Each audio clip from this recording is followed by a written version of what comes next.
आज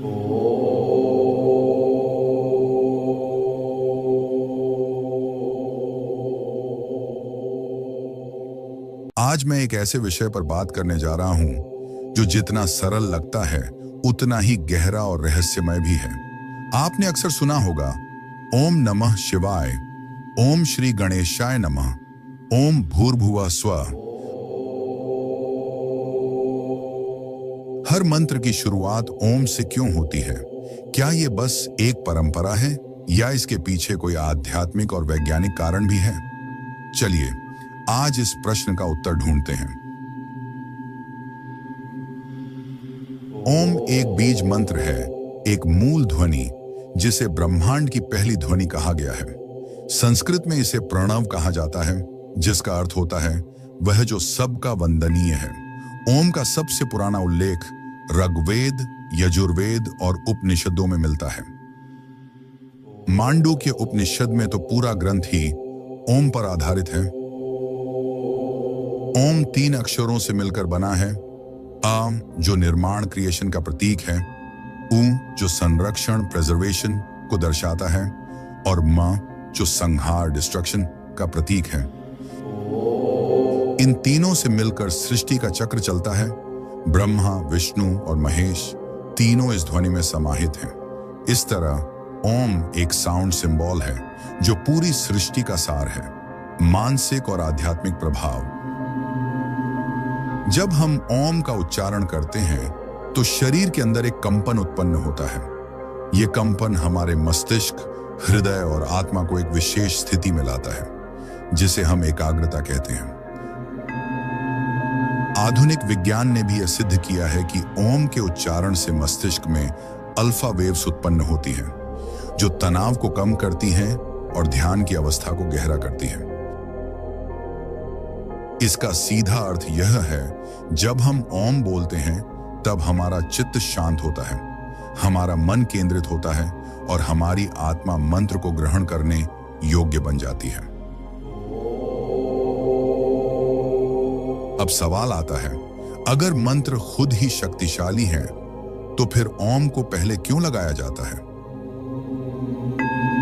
ध्यान दीजिए, जैसे कोई राज दरबार में प्रवेश करने से पहले ढोल नगाड़े बजते हैं, जैसे कोई दीप जलाकर पूजा आरंभ की जाती है, वैसे ही ओम मंत्रों का उद्घोष है।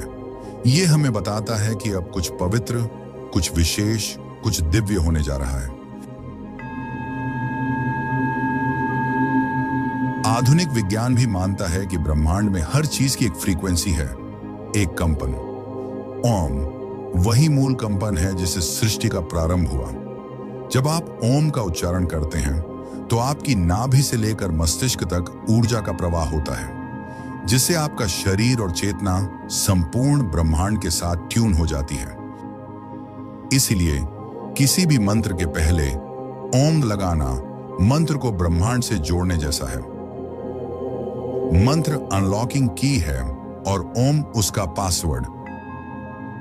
जैसे किसी ताले को खोलने के लिए पासवर्ड या कुंजी चाहिए, वैसे ही किसी मंत्र की गूढ़ शक्ति को जागृत करने के लिए ओम एक ऊर्जा कुंजी। बिना ओम मंत्र अधूरा है, जैसे बिना करंट के बल्ब। ओम मात्र से वह मंत्र ब्रह्मांडीय शक्ति के साथ जुड़ जाता है। गुप्त योग रहस्य।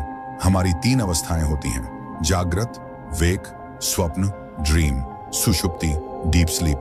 परंतु ओम का मौन भाग चौथी अवस्था है, जिसे तुरीय कहते हैं। ओम के बाद जो मौन आता है वही परमात्मा है। मंत्र से पहले ओम इसलिए लगाया जाता है ताकि साधक शब्द से मौन की ओर जाए, द्वैत से अद्वैत की ओर जाए, विचार से निर्विचार की ओर जाए। ओम एक तरह से शुद्धिकरण की ध्वनि है। यह शब्दों को पवित्र करता है, स्थान को पवित्र करता है और सुनने वाले के मन को तैयार करता है। इसीलिए हर वैदिक, पौराणिक और तांत्रिक मंत्र की शुरुआत ओम से की जाती है। चाहे आप ओम नमः शिवाय का जाप करें या ओम मणिपद में हूं का, ओम एक ऐसा साउंड की है जो मंत्र के अर्थ और ऊर्जा को खोलता है। यह सिर्फ धार्मिक अनुष्ठानों तक सीमित नहीं है। आज ध्यान, योग और मेडिटेशन में भी ओम का विशेष स्थान है। ये शरीर, मन और आत्मा के बीच संतुलन बनाता है। तो अगली बार जब आप किसी मंत्र का जाप करें तो याद रखिए, ओम सिर्फ एक शुरुआत नहीं है, बल्कि वह पुल है जो आपको उस अनंत ऊर्जा से जोड़ता है। ओम से पहले कुछ नहीं, ओम के बाद सब कुछ। इसीलिए मंत्रों में पहले ओम लगाया जाता है। ओम शांति शांति शांति।